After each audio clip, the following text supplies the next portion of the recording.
নমস্কার দর্শক বন্ধুরা, মন মাতানো রান্নাঘরে আপনাদের স্বাগত। আজ আমি আপনাদের করে দেখাবো পনির কারি। দেখুন কিভাবে। কারির জন্য আমি কিছুটা পনির টুকরো করে কেটে রেখে দিয়েছি, পেঁয়াজ কুচি, সামান্য আদা রসুন বাটা, ক্যাপসিকাম, টমেটো কুচি, তেজপাতা, এলাচ, লবঙ্গ, দারচিনি আর এখানে খানিকটা কাজু বাদাম বাটা। এবার আমি পনিরটাকে ভেজে নেব। হয়ে গেছে, আমি এর মধ্যে খানিকটা সাদা তেল দিয়ে দিলাম। এবার আমি এই পনিরগুলোকে একটু ভেজে নেব।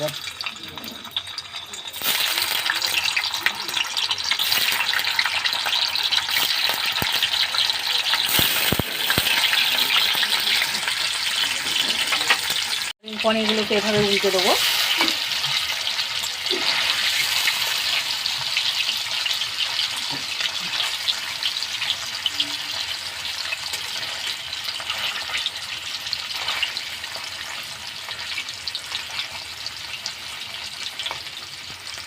দেখো, এই পনিরগুলো আমার খুব ভালো ভাজা হয়ে গেছে।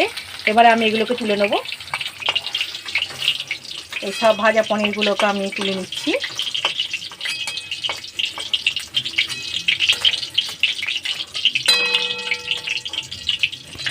এবারে বাকি পনিরগুলো আমি এইভাবে দিয়ে দেবো।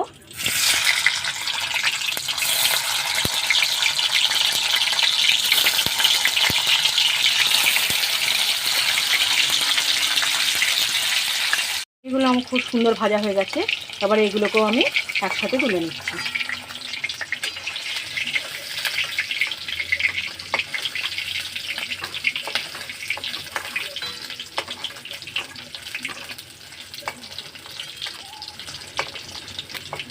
আমি এই তেলের মধ্যে এলাচ, লবঙ্গ, দারচিনি এগুলো আমি ফোড়ন দিয়ে দিলাম, আর একটু তেজপাতা। এবারে এর মধ্যে আমি কুচনো পেঁয়াজ দিয়ে দিলাম। দেখুন, এইভাবে ছোটো ছোটো টুকরো করে কুচনো রয়েছে পেঁয়াজটা। এবার পেঁয়াজটা আমি এর সাথে ভালো করে ভেজে নেব।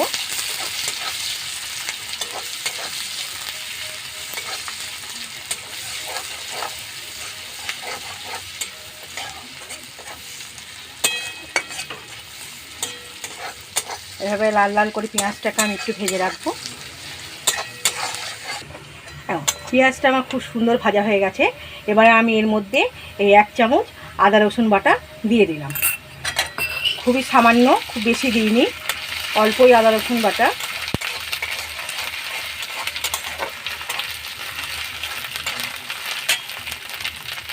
এবারে এর মধ্যে আমি একটু ধনে গুঁড়ো,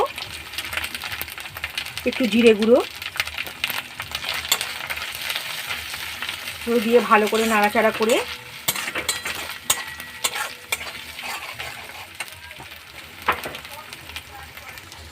সামান্য একটু নাড়াচাড়া করে আমি একটু সামান্য জল দিচ্ছি। জলটা দিয়ে ভালো করে কষে নেব।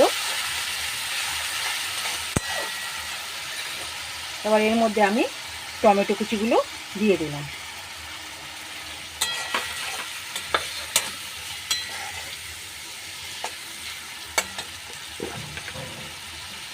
এবার আমি একটু নুন দেবো।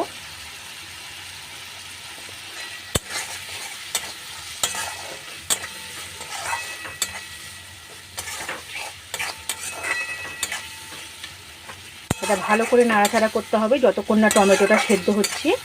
এভাবে দেখুন, হালকা জল দিয়ে মশলাটাকে আমি সুন্দরভাবে কষে নিচ্ছি।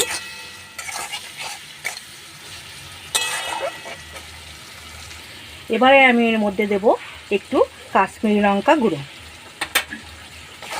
এই সব উপকরণ দিয়ে আবার আমি ভালো করে নাড়াচাড়া দিয়ে ভালো করে কষে নিচ্ছি।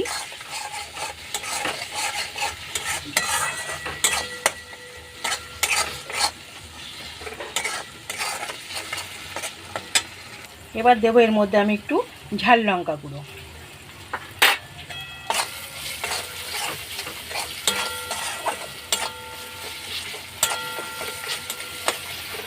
এইভাবে ভালো করে নাড়াচাড়া করে আমি টমেটোগুলোকে ভালো করে কষে নিচ্ছি।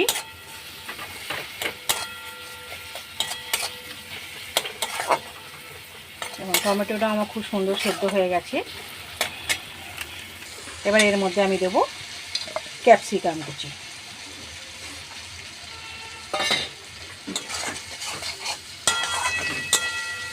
আমি এর মধ্যে কোনো রকম হলুদ ব্যবহার করিনি, হলুদ ছাড়াই এটা রান্না হবে।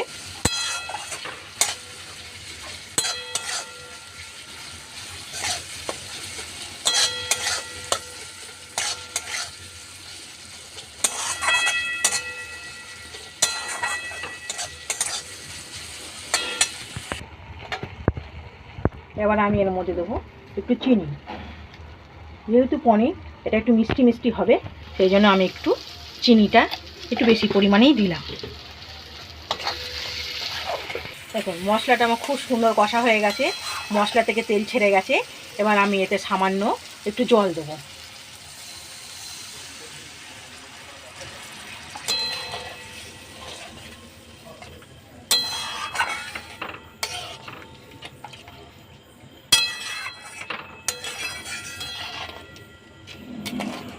দেখুন আমার এই জলটা ভালো মতো ফুটে গেছে। এবার আমি এর মধ্যে এই ভেজে রাখা পনিরগুলো দিয়ে দেবো।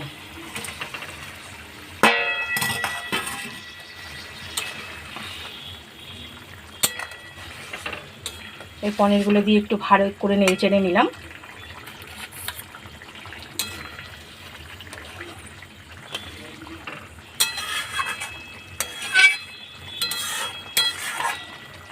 এবারে আমি এর মধ্যে এই বেটে রাখা কাজু বাদাম, এই কাজু বাদাম বাটাটা আমি এর মধ্যে দিয়ে দেবো।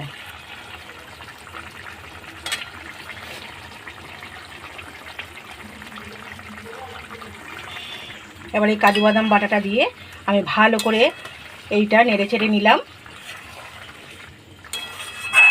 দেখুন খালি কাশ্মীরি লঙ্কার রঙের জন্য দিয়েছি, কোনো রকম হলুদ দিইনি। এই কালারটা ঠিক এই রকম একটু লালচে সাদাটে ভাব আসবে।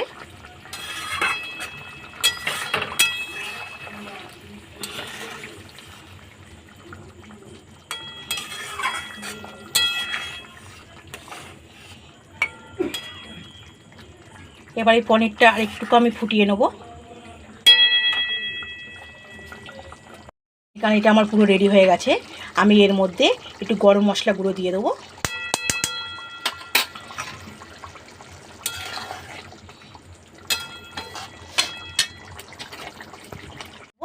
একটু ঘি। এবার ঘিটা দিয়ে আমি নেড়ে চেড়ে এইভাবে গোটা পনিরের মধ্যে মাখিয়ে নিলাম। এবার আমার রেডি হয়ে গেছে পনির। একটু ফালি করে রাখা কাঁচা লঙ্কা উপরে ছড়িয়ে দিলাম।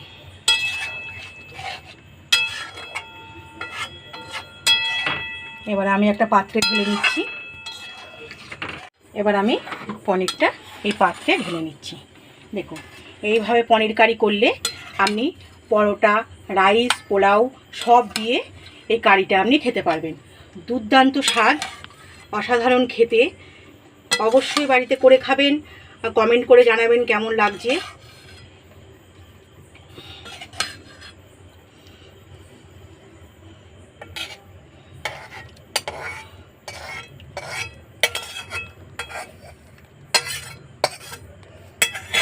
কত সুন্দর, অসাধারণ, দেখতেও যেমন হয়েছে খেতেও তেমন খুব সুন্দর হবে। আমার এই পনির কারিটা যেমন দেখতে সুন্দর তেমন অসাধারণ খেতে। এখনও যারা আমার চ্যানেলটিকে সাবস্ক্রাইব করেননি তারা খুব তাড়াতাড়ি সাবস্ক্রাইব করুন আর ভালো ভালো রেসিপি দেখুন। ধন্যবাদ।